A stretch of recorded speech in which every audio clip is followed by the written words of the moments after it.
सारा काम करते हुए, चारों तरफ सब कुछ करते हुए एक रिस्पॉन्सिबिलिटी, इसका ध्यान रखना। जैसे घर में क्रेडल में एक बच्चा है और मां को घर का सारा काम करना है, तो क्या वो मां दोनों चीजें कर सकती है कि बच्चे का भी ध्यान रखे और घर का भी काम करे? कर सकती है। किचन में भी जाना है, खाना भी बनाना है, लेकिन बच्चे पे भी नजर रखनी है। कर सकती है। उस सारे काम में कि किचन का भी काम, फोन भी बजा, कोई आया भी, सब कुछ भी हुआ और बच्चा भी, फर्स्ट प्रायोरिटी कौन? फर्स्ट प्रायोरिटी कौन? बच्चा। विच मीन्स सब कुछ करते हुए अगर बच्चा थोड़ा सा यहां से रोया, तो what is the mother going to do? What's the mother going to do? वो वहां से विड्रॉ करेगी, आधा मिनट यहां जाएगी, उसको क्या करेगी?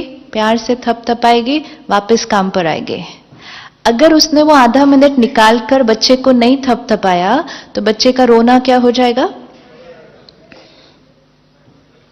ये बच्चा कई दिनों से अंदर रो रहा है, लेकिन हमने क्या कहा? आई एम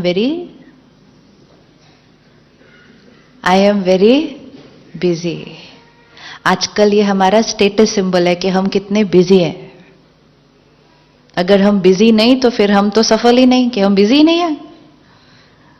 आप में से कौन कौन busy? I am busy is not a healthy line to say to yourself.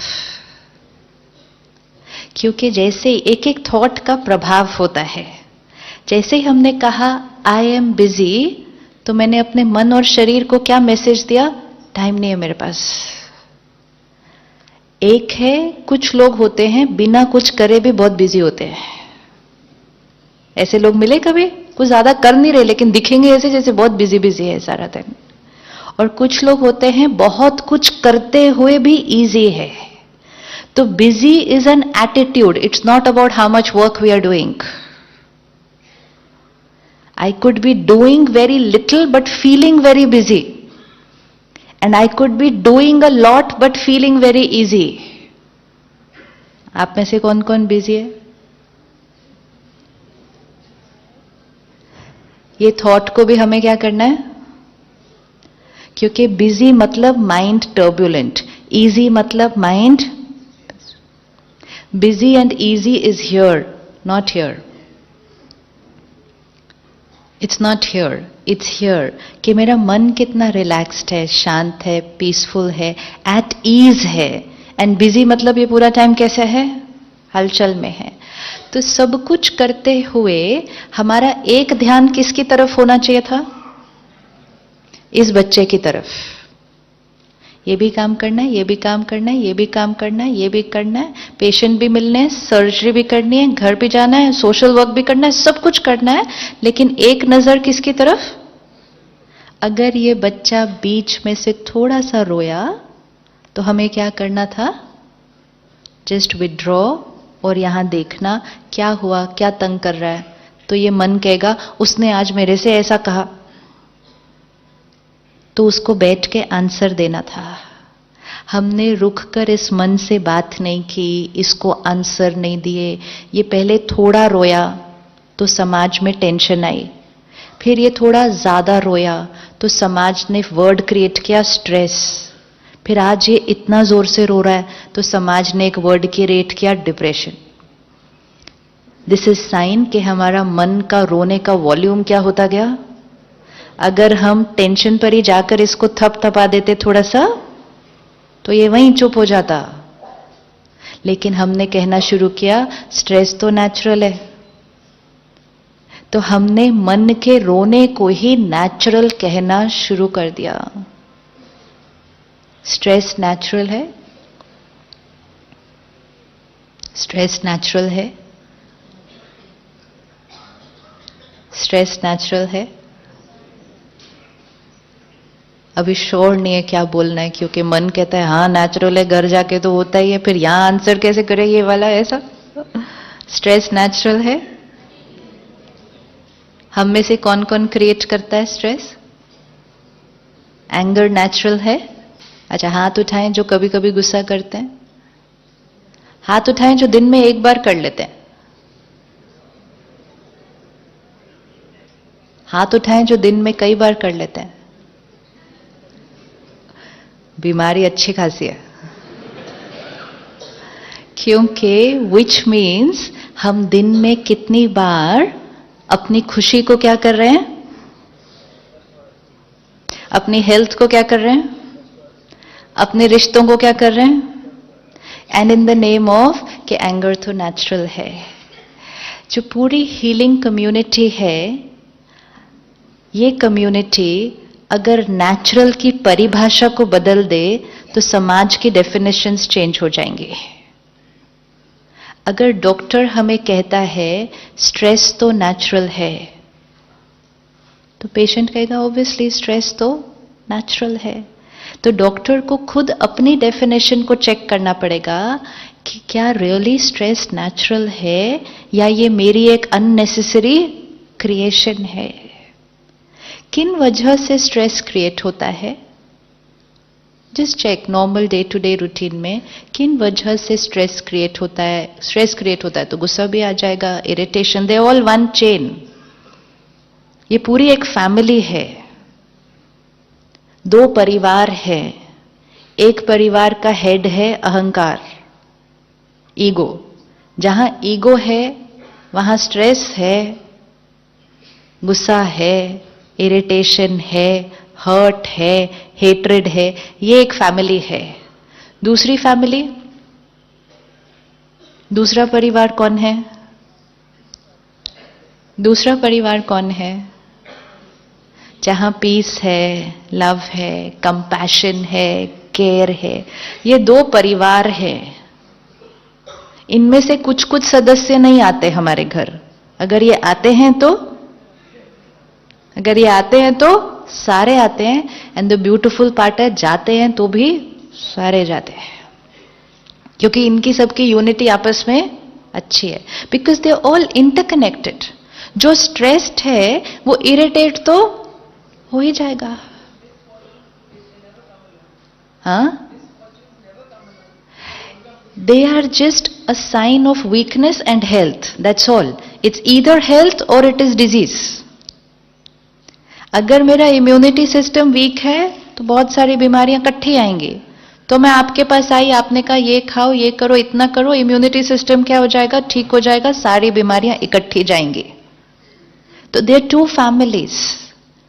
Stress और गुस्सा किस बातों पर आता है, क्यों आता है? जनरल,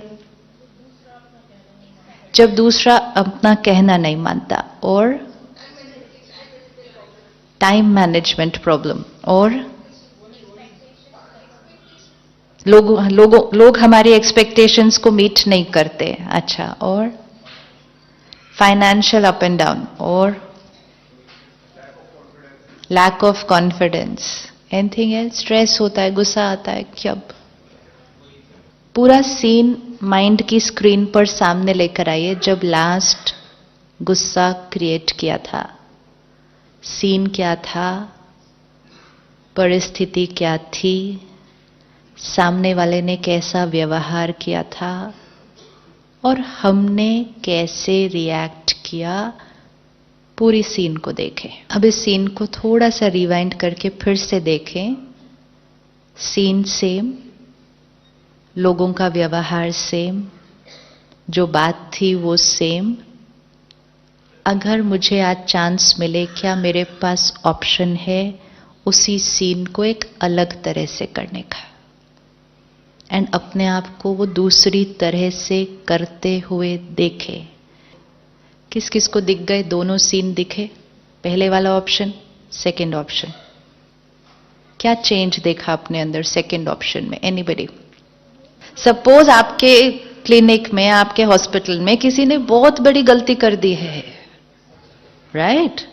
किसी से बहुत बहुत बहुत बड़ी गलती हो गई है। वो नर्स हो सकती है, वो एडमिन स्टाफ हो सकता है, anybody it could be, who's made a blunder, very big one, and we have to respond to the situation.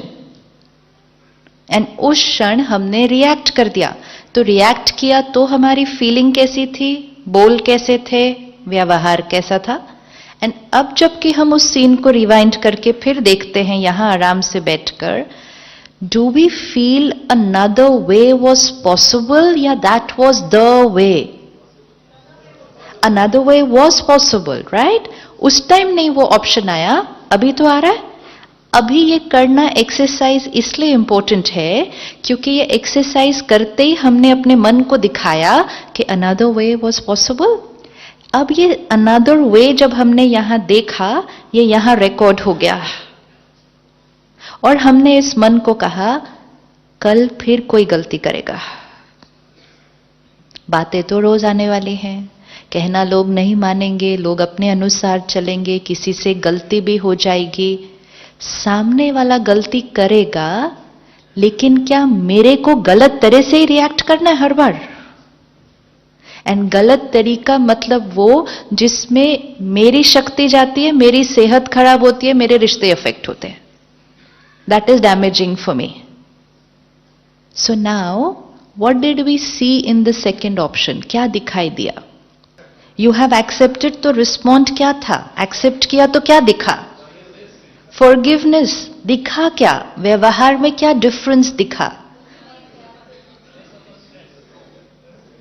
C, this is also meditation कि रिफ्लेक्ट करके, जैसे एक एक्टर है, एक एक्टर के पास एक रोल है, एक स्क्रिप्ट है, एक डायलॉग है, तो वो सीधा जाके परफॉर्म नहीं करते, पहले क्या करेंगे? उसका रिहर्सल करेंगे। तो रिहर्सल में वो पूरा देखेंगे ना कि ये सीन होगा, हम कैसे एक्ट करेंगे इसको। ये जो अभी हमने किया, ये भी एक रिहर्सल है कि सामने वाला गलती करेगा। या कुछ ऐसे लोग होते हैं जिनका कोई एक टिपिकल संस्कार होता है जिसको लेकर हम रोज ही एक बार इरिटेट हो जाते हैं। आपके आसपास कोई ऐसा है ना? वो फिर हम कल शाम को देखेंगे क्यों ऐसे हैं वो। अगर वो थोड़े से बदल जाते तो जीवन क्या हो जाती? But people are not going to change, they are comfortable the way they are. I will have to adopt how to be with them but not deplete my energy टप टप टप टप टप, राइट? अब जब वो ऐसा करेंगे, वो गलती करेंगे, What is my response? क्या देखा अपने आप को? एक्सेप्ट किया तो रिस्पॉन्स कैसा था? माइंड कैसा था? फेस कैसा था? वर्ड्स कैसे थे? बिहेवियर कैसा था? पूरा देखना है, एनालिसिस। क्या दिखा? पूरा देखना है। मन कैसा था उस अप्रोच में? स्टेबल। पहले वाले ऑप्शन में मन कैसा था? राइट? हाँ। चेहरा ऑब्वियसली कैसा हो जाएगा? है ना? अच्छा, शब्द भी कैसे निकलेंगे फिर? रफ। कई बार ऐसे वर्ड्स निकल जाते हैं मुख से जो दूसरे को तो बुरा लगता ही लगता है, हमें भी नहीं लगता ठीक कि हमें ऐसा नहीं बोलना चाहिए था। होता है ऐसा? या तो वर्ड्स भी गलत निकल गए, तो बॉडी लैंग्वेज भी पूरी क्या हो गई? ये जब हम ऐसे गुस्सा कर देते हैं तो ज्यादा नुकसान किसका होता है? जो गुस्सा करता है या जो डांट खाता है? श्योर। आप डॉक्टर हैं तो आप बताइए, गुस्सा करने वाले का क्या क्या नुकसान होता है? हेल्थ वाइज भी अगर देख लें उस टाइम फिजियोलॉजी पर, गुस्सा करने वाले का क्या क्या नुकसान होता है? हार्ट बीट बढ़ती है, बीपी बढ़ता है। अच्छा, और तो वो लंबा लंबा हो जाएगा वो फिर बहुत सारा, है ना? तो आपको बेस्ट पता है कि गुस्सा करने का हमारे शरीर पर कितना असर है। शरीर पर जो असर पड़ा, that is the second stage ना। मन का शरीर पर असर पड़ रहा है। एवरी थॉट वी क्रिएट, ये मंत्र है आज, पक्का करना है। Every thought we create, not few thoughts, some of the thoughts, नहीं, एवरी थॉट वी क्रिएट सबसे पहले किस पर असर डालती है? हर थॉट जो हम क्रिएट करेंगे सबसे पहले किस पर असर डालेगी?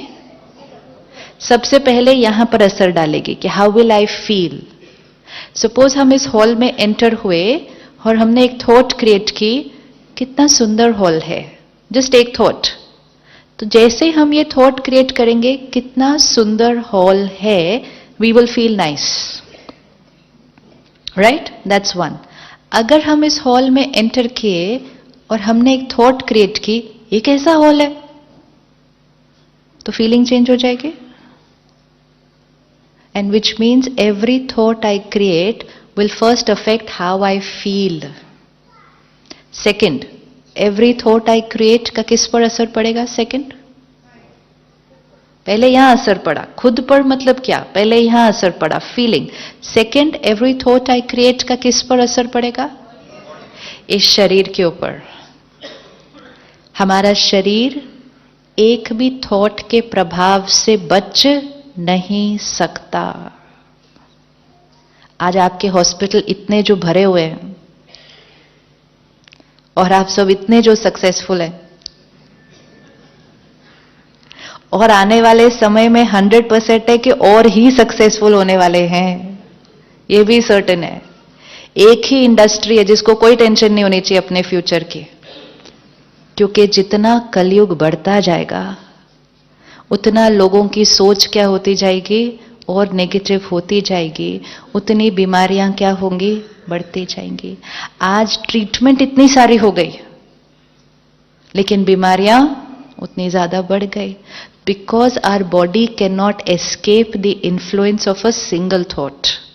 तो मन पर असर, शरीर पर असर, फिर every thought will have an effect on, every thought will affect on, every thought will have an effect on the person for whom it was created. हम जो थॉट क्रिएट करेंगे वो एक एसएमएस की तरह, एक व्हाट्सएप की तरह चला गया।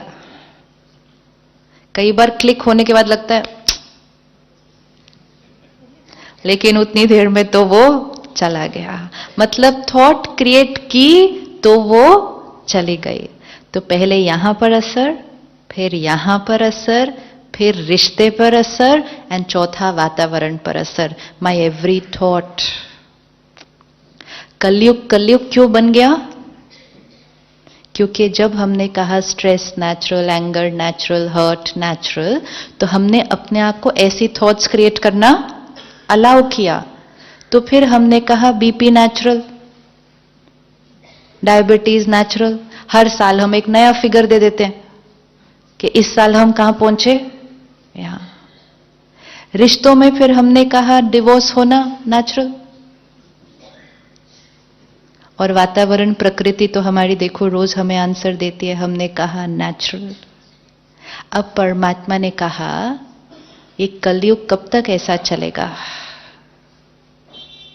आज सुबह थी, फिर दोपहर हुई, फिर अभी शाम हुई, थोड़ी देर में रात हो जाएगी, फिर रात के बाद घोर रात्रि हो जाएगी, लेकिन फिर घोर रात्रि के बाद,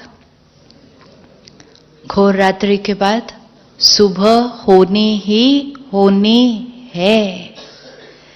परमात्मा ने आकर जो बहुत सुंदर बात सब बच्चों को बताई कि इस सृष्टि पर पहले सुबह थी, फिर दोपहर हुई, फिर शाम हुई, और अब ये सृष्टि की रात है। मतलब इस सृष्टि पर सतयुग था, त्रेता युग था, द्वापर युग था, अब कलयुग है। और अब हम कहते हैं घोर कलयुग, कहते हैं ना घोर कलयुग। अब घोर कलयुग के बाद क्या आएगा? घोर कलयुग के बाद क्या आएगा? है ना, घोर कलयुग के बाद सतयुग आएगा। अब दो लाइनें हैं, बताना कौन सा राइट है, कि सतयुग आएगा या सतयुग हमें लाना है? सतयुग हमें लाना है। कैसे लाएंगे?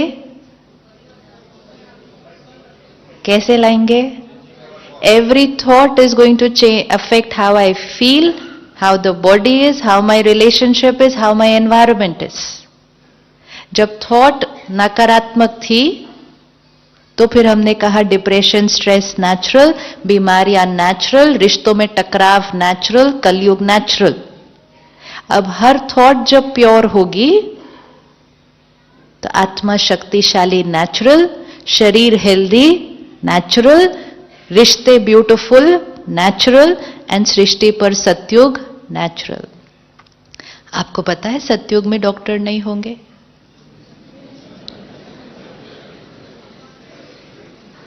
सतयुग में डॉक्टर नहीं होंगे, सतयुग में हॉस्पिटल नहीं होंगे, क्योंकि हर आत्मा इतनी प्योर होगी कि बीमारी होने का तो कॉन्सेप्ट ही नहीं। इसीलिए देवी देवताओं को क्या दिखाते हैं? कंचन काया, मीनिंग परफेक्ट बॉडी। देवी देवताओं की मूर्ति अगर खंडित होती है तो स्थापन नहीं करते, क्योंकि देवी देवताओं की मूर्ति खंडित हो ही नहीं सकती, क्योंकि आत्मा प्योर तो शरीर बीमार हो ही नहीं सकता, और आत्मा इम्प्योर तो शरीर हेल्दी रहे वो हो नहीं सकता। कुछ कुछ थोड़ा थोड़ा चलता जाता है उसका। तो जब हमें पता है कि गुस्से का हमारे ऊपर इतना इफेक्ट होता है, फिर हम गुस्सा क्यों करते हैं? हो जाता है, हम नहीं करते। थोड़े दिन पहले एक प्रोग्राम में we were doing a workshop, तो I just said next 10 days experiment that we will not get angry. तो सबने कहा हाँ नेक्स्ट 10 days हम अपने ऊपर अटेंशन रखेंगे, सिर्फ 10 दिन कि हमने गुस्सा नहीं करना। तो वापस सेंटर पर गए तो एक भाई ने फोन किया, सिस्टर बाकी सब लोग कर लेंगे लेकिन मेरी छोटी सी प्रॉब्लम है, मैं गुस्सा करता नहीं हूं। वो तो अपने आप आता है, तो मैंने क्या करना है? वो लोग तो ध्यान रख लेंगे, मुझे क्या करना है? मैं करता नहीं हूं, वो तो अपने आप आ जाता है। गुस्सा हम करते हैं या अपने आप आ जाता है? गुस्सा हम करते हैं या अपने आप आ जाता है? यहां से वापस जाने के बाद काम करना है, करवाना है, बच्चों को संभालना है, लोगों को चलाना है, सब कुछ करना है, बट विदाउट यूजिंग दिस डिप्लीटर। ये डिप्लीटर है जो हमारी एनर्जी को क्या करता है? वेस्ट, हमारी हेल्थ को अफेक्ट। क्या ये पॉसिबल है कि हम इसके बिना चलेंगे? जैसे ही माइंड को एक थॉट दिया, ये बहुत मुश्किल है, क्या हो जाएगा? एक एक थॉट इतनी ध्यान से करनी चाहिए। दुनिया में सिखाते हैं सोच कर बोलो, परमात्मा कहते हैं सोच कर सोचो। क्या सोच दिया? अगर आप किसी बच्चे को कहो ये उठाना, और साथ में आपने उसको एक मैसेज दिया, लेकिन है बहुत मुश्किल, पता नहीं तुमसे होगा कि नहीं होगा, तो वो बच्चा कर पाएगा उसको? तो जैसे ही आपने उसको कहा उसको उठाना, और अगर उसको लग भी रहा होगा कि थोड़ा मुश्किल है, आप इमीडिएटली सेकंड थॉट उसको क्या देंगे? बहुत ईजी है, उठाओ, I am there with you, come on, वो कर लेगा। एक एक थॉट अपने आप को क्या देने हैं?